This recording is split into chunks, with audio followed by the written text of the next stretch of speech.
Itu digunakan tanpa perlu mengetahui standar deviasi populasi. Makanya biasanya dalam pengujian itu lebih sering digunakan t-test daripada set-test. Kenapa? Karena ini membutuhkan standar deviasi populasi, kecuali data kita demikian banyak sehingga kita cukup menggunakan t-test. Karena pada data yang banyak itu t-test dan set-test sama saja akhirnya, gitu ya. Kalau ada perbedaan itu sangat sekali kecil, gitu. Formulanya begini.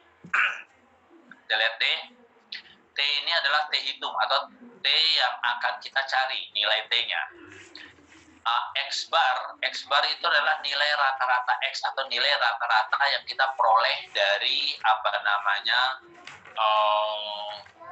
pengumpulan data kita, ya, menggunakan sampel, gitu ya. Sedangkan mu ini adalah rata-rata populasi yang kita hipotesiskan. Jadi kita menganggap bahwa rata-rata populasi kita itu sekian, atau nilai data tertentu itu sekian, gitu, atau nilai patokannya. Makanya di sini tulis mu 0. Ini dibagi dengan apa? S itu standar deviasi dari sampel, ya, dari hasil pengumpulan data kita. N ini adalah ukuran jumlah sampel. Sorry, ini N-nya tulisnya besar, harusnya N-nya kecil ya di sini. Ya. Ini N ini nanti diperbaiki. Baik, ini formulanya. Kita lihat contoh begini, gitu ya. Ini contoh saja, ada sebuah contoh yang kita pakai untuk itu. Contoh begini. Ada kondisi, anggapnya di Kabupaten Jayapura lah ya, di Kabupaten Jayapura. Oke.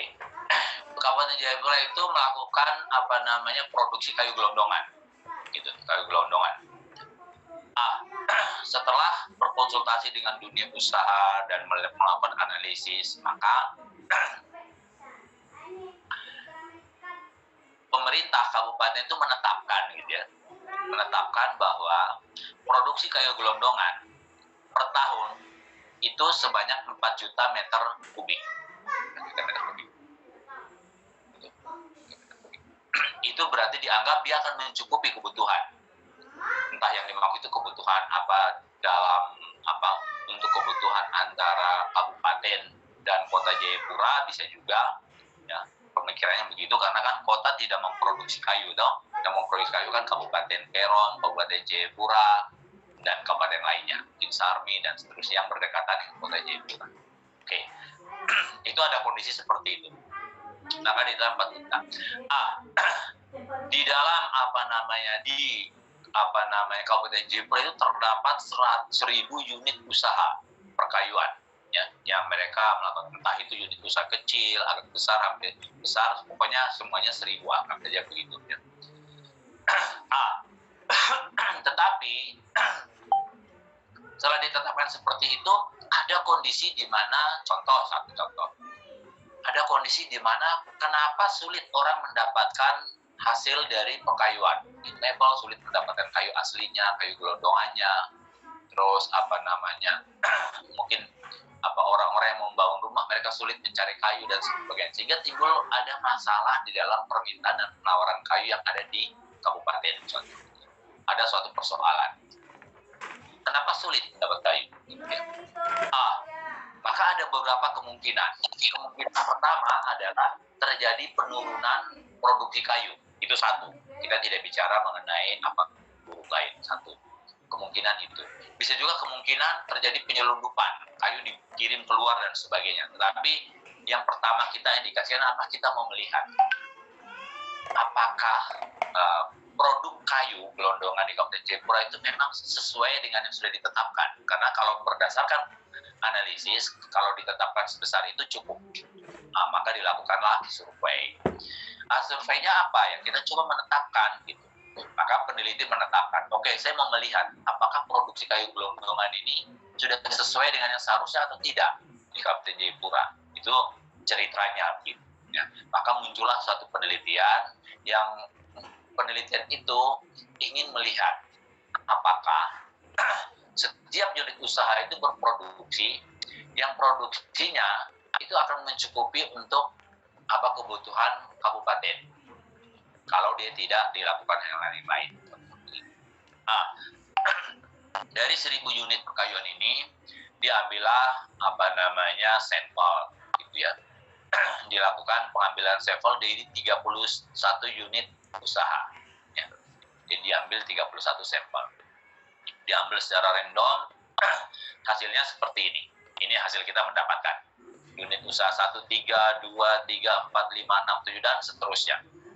Oke, ini data kita.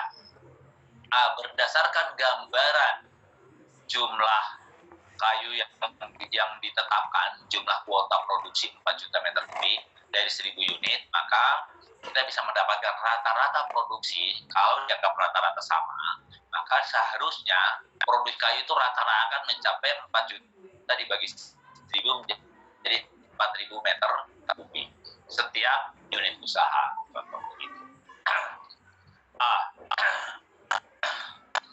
Hipotesis penelitian yang kita kemukakan, diduga rata-rata tingkat produksi kayu gelondongan dari setiap unit usaha adalah 4.000 meter kubik per tahun. Nah, maka hipotesis penelitian ini kita bawa menjadi hipotesis statistik. Bentuknya menjadi seperti ini. H0 mu itu sama dengan 4. HA mu tidak sama dengan 4. Artinya di sini kita tidak berasumsi lebih sedikit atau lebih banyak. Kita berasumsi mereka akan berproduksi sesuai dengan yang seharusnya. Gitu. Ya. Kenapa ini dibawa? Ya kita menganggap selama ini tidak pernah terjadi perubahan-perubahan yang berarti. Kayak diambillah seperti ini. Nah, ini dari mana diambilnya? Dari sini. Ini dari mana? Dari data ini. 4 juta dengan 1.000 unit. Maka rata-ratanya ini. Nah, diambil seperti ini. Kita ambil muncul seperti ini. Oke. Setelah itu kita melakukan berbagai analisis. Yang pertama, N-nya kita tahu. Kita punya data seperti ini, N kita tahu. Mu nolnya kita tahu 4. Ya, 4.000 meter kubik. Ini kan produksi rata-rata ya, yang kita sepakati berdasarkan data umum kita. Kita dapat 4 dalam ribuan. Maka tulis 4 dalam ribuan. Rata-rata produksi yang kita dapatkan dari hasil sampel kita itu adalah ini, dari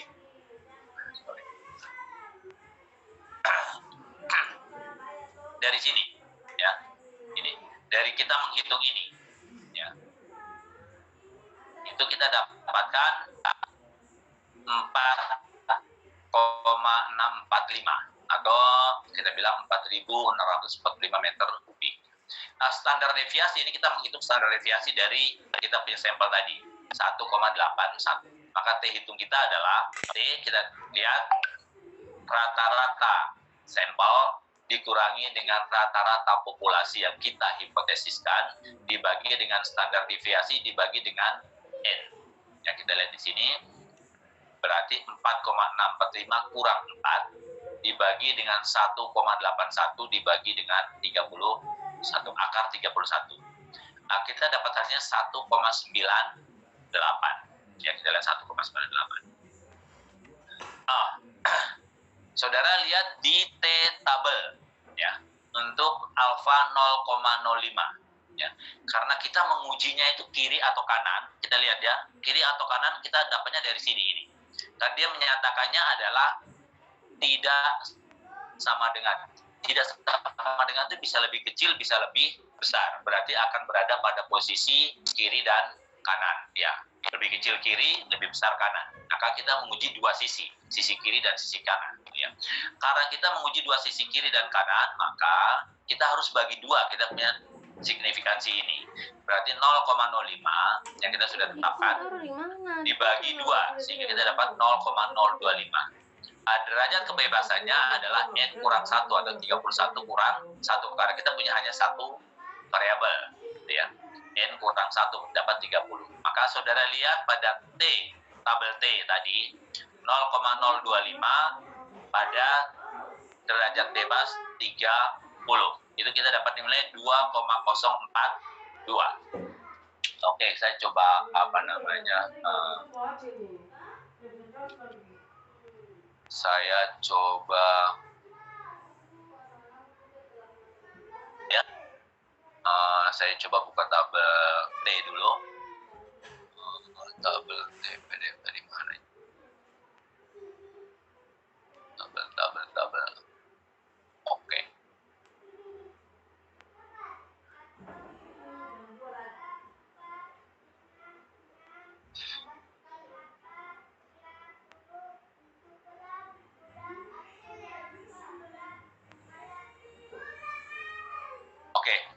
Bisa lihat kah? Bisa muncul? Siapa muncul? Oke. Kita lihat di sini ada tabel ya. Kita lihat di sini, ini adalah tingkat sirkulasi kita tentukan 0,5, 0,05 dan seterusnya. Kita lihat di sini. Nah, kita lihat pada sisi ini 0,025. Kita cari di apa namanya? Biasanya distribusi T.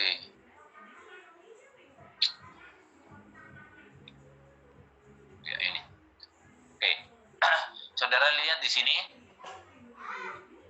Ini ada 0,05 dengan 0,025, berarti di sini 0,025. Kita lihat di atasnya ini yang atas ya. Karena tadi kita bagi 2 kan, 0,5 kita bagi 2 menjadi 0,25. Maka kita lihatnya di sini. Kita lihat pada 30. Saudara lihat 30 ini. Ini derajat bebasnya dilihat di sini ini. DF ya. Degree of freedom. Ya. Ini derajat bebas, ini prosentasenya atau nilai alfanya. Ini. Ya. Kita lihat seperti ini, kita lihat di 30. Saudara lihat di 30, kita tarik ke sini 2,042. Gitu ya. Saudara lihat 2042 di sini. Nah, saudara lihat di saudara punya masing-masing yang tadi saya sudah kirim itu, saudara lihat, maka kita melihatnya di sini. Oke, saya tutup dulu.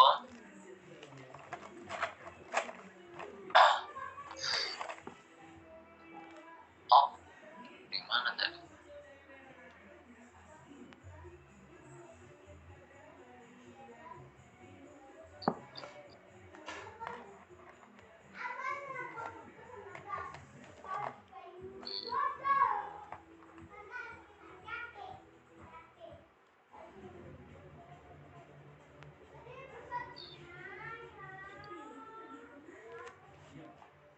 Oke, kita lihat di sini 2,042.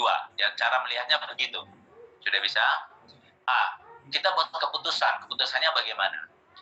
Kita lihat T hitung itu lebih kecil dari T tabel. Kita lihat T hitung ini. Dia lebih kecil dari T tabel. T tabel kita ini 2,042. Ya. Artinya dia kan kita ke arah sana, berarti dia ada di dalam, gitu ya. T hitung jatuh pada daerah penerimaan H0. Maka H0 kita terima, yang berarti bahwa pernyataan hipotesis bahwa rata-rata tingkat produksi kayu gelondongan dari setiap unit usaha sebesar 4.000 meter kubik dapat digeneralisasi atau dapat berlaku untuk seluruh populasi unit usaha. Oke. Jadi kalau kita membandingkan, kalau T hitung itu lebih kecil daripada T tabel, ya, untuk satu sisi kita lihat 0,025 di sisi, maka ini dalam apa absolut ya, bukan dalam bentuk kalau negatif.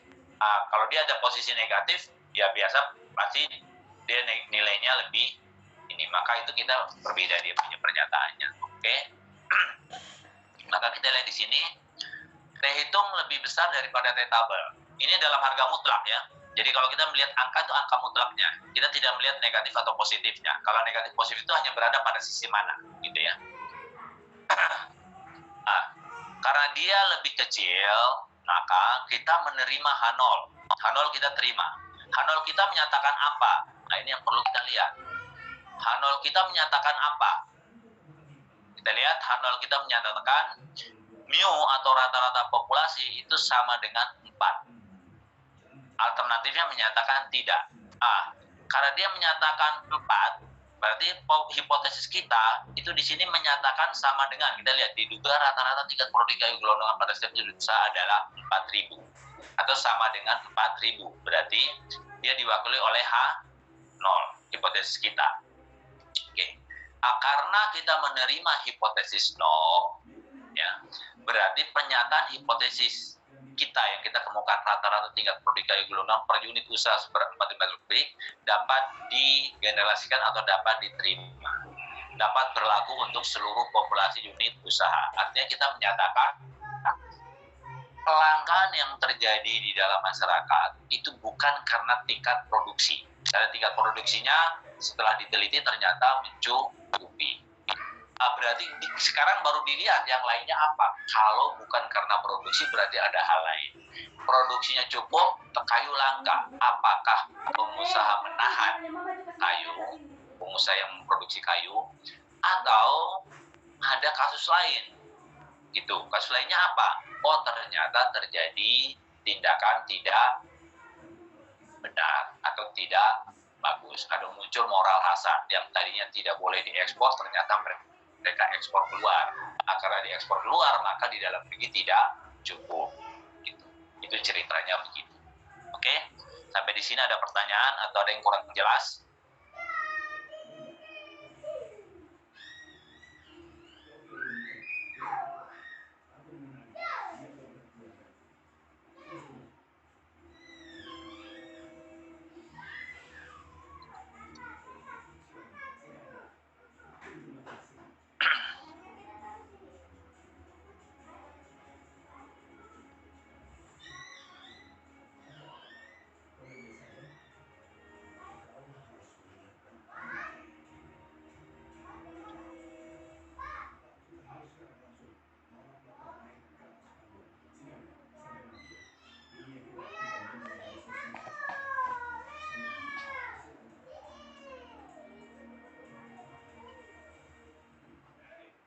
Ada pertanyaan atau ada yang kurang jelas?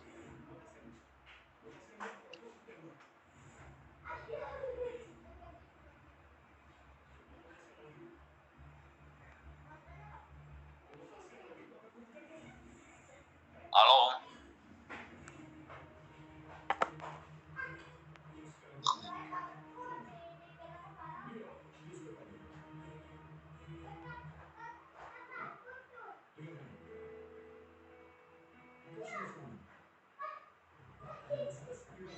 Halo? Halo? Iya Pak. Iya Pak. Dari tadi saya tanya kamu semua diam, kemana ini? Kamu ikut kuliah atau tidak ini?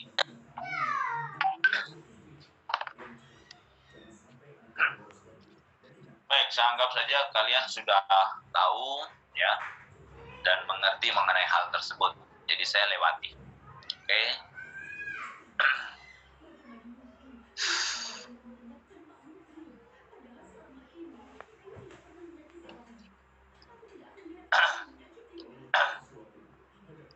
Baik, tadi kita bicara statistik parametriknya. Itu ada contoh baik apa namanya yang pihak kiri atau pihak kanan atau lebih besar atau lebih kecil secara hipotesisnya. Sekarang kita bicara kaitannya dengan apa namanya statistik non parametris ya. Statistik non parametris yang pertama kita bicarakan namanya tes binomial ya. Tes binomial nanti saya kirim ininya apa namanya ke Marcella juga ya, saya kirim apa tabel binomial ya. Tapi nanti kita bicara dulu sudah. Kita ingat, tes ini digunakan untuk menguji hipotesis bila dalam populasi terdiri dari dua kelompok kelas atau kategori, kalau dua saja. Ya. Misalnya, pria, wanita, kaya, miskin. Ya. Terus datanya berbentuk nominal. Juga sampelnya kecil, kurang dari 25 atau kurang dari 30. Gitu ya. Yang kita uji itu hanya ada tidaknya perbedaan antara data ciri populasi dengan data ciri dari sampel, gitu ya. Bentuknya kenapa kita sebut dengan tes binomial ya, karena distribusi dalam populasi diasumsikan berbentuk binomial ya.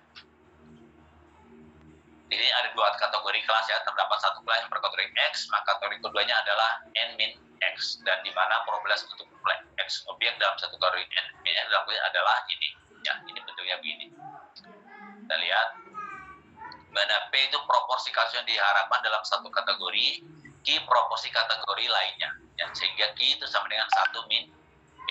Kita lihat di sini ini N X adalah N faktorial per X1 kali N min X. N min X faktorial. Ya, ini N faktorial. Ya, faktorial. Saudara di matematika dapat faktorial toh? Oke. Dalam pengujian gitu, kita bisa membandingkan nilai P dalam tabel binomial ya, didasarkan pada N dengan nilai jadi pada N dan nilai terkecil X dalam tabel dengan taraf kesalahan 1%. Ya. Kalau di binomial hanya ada satu kesalahan 1% ya. Caranya sederhana gitu ya.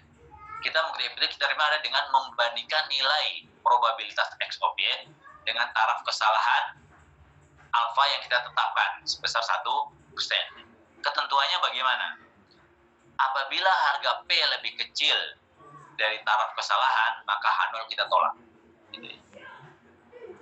Di mana H0 adalah suatu hipotesis yang menunjukkan tidak adanya perbedaan data sampel dan data populasi. Jadi ingat, kalau kita ingin menyatakan tidak ada perbedaan, itu berarti ada di HO. Jadi kalau hipotesis kita menyatakan tidak ada perbedaan, berarti akan diwakili oleh HO.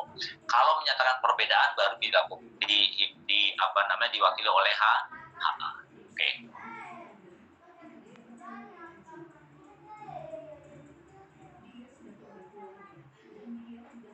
Baik, kita contoh. Nah, ini contoh satu perusahaan mobil. Ya. Ini ingin mengetahui bagaimana kecenderungan masyarakat dalam memilih mobil, gitu ya. Untuk keluarga dalam kategori mobil berbahan bakar bensin dengan solar, gitu ya. Jadi kan hanya dua kategori, bensin atau solar. Gitu. Oke.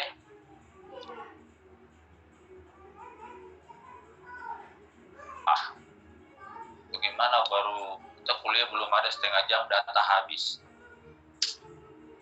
Sekali tidak siap namanya. Ya kalau mau kuliah ya disiapkan. Kira-kira oh ya saya butuh data berapa, gitu kan? Gitu ya.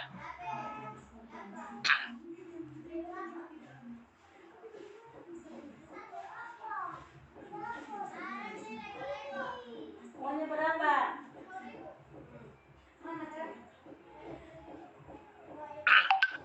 Oke. Baik.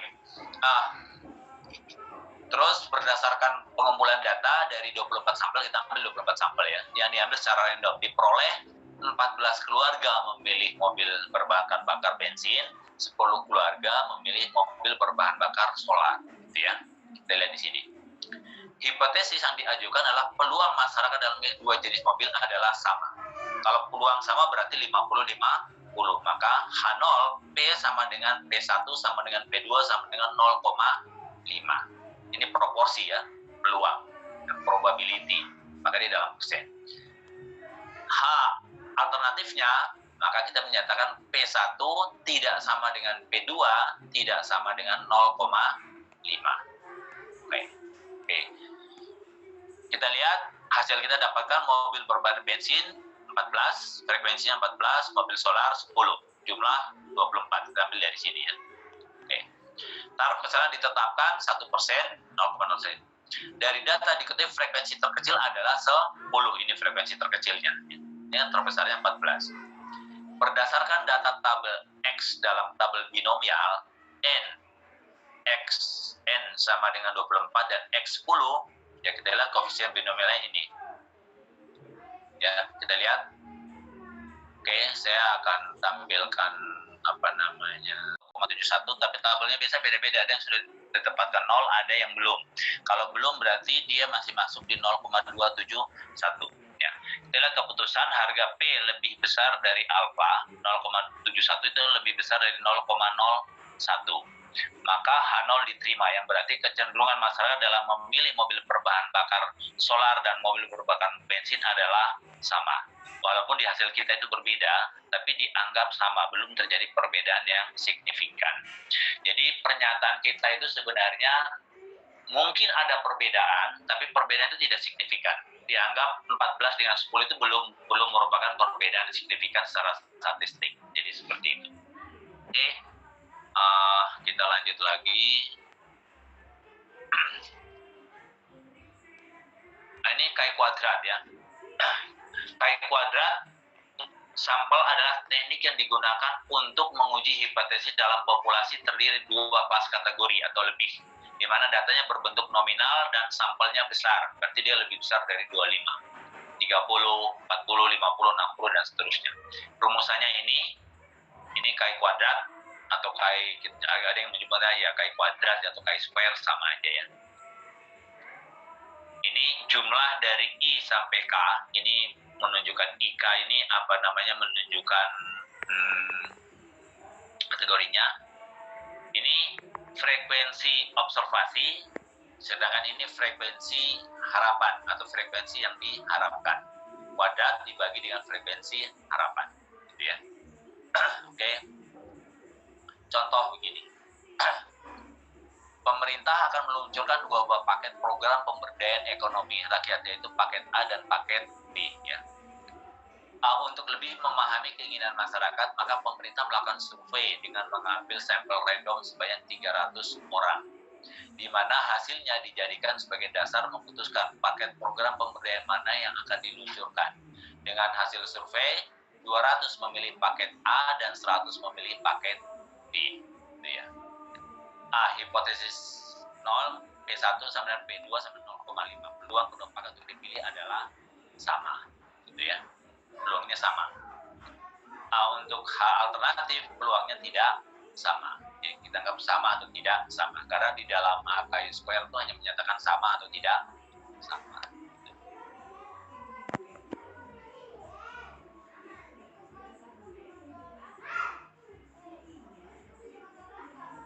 Oke.